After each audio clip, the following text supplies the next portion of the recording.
ডেকেছি তো, অনেকবার ডেকেছি। যেমন উচ্চারণ করে দীর্ঘ মিছিলের শেষের ক্লান্ত মানুষ, যেমন উচ্চারণ করে চাকার ঘষা খাওয়া ট্রাম লাইনের ইস্পাত, যেমন উচ্চারণ করে সরু গলিপথের ঘুমন্ত কন্ডম, কসাইয়ের দোকানের পাশে বেঁধে রাখা অবোধ প্রাণীটি যেভাবে ডাকে ডানা ছেঁড়া পতঙ্গ, যেভাবে ডাকে মধ্যরাতের নিঃসঙ্গ পথ, নিবন্ত প্রদীপ, দোয়াশায় মাখা দিগন্ত জেগে থাকা বদির তারাটি।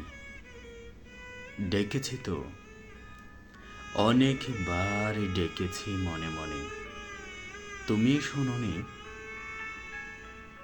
অনেকবার ডেকেছি তো। পড়ছিলাম প্রিয় কবি রুদ্র অহম বায়ের ডেকেছি তো কবিতাটি আমার বেশ ভালো লাগে, তাই একটু চেষ্টা করলাম পড়ার।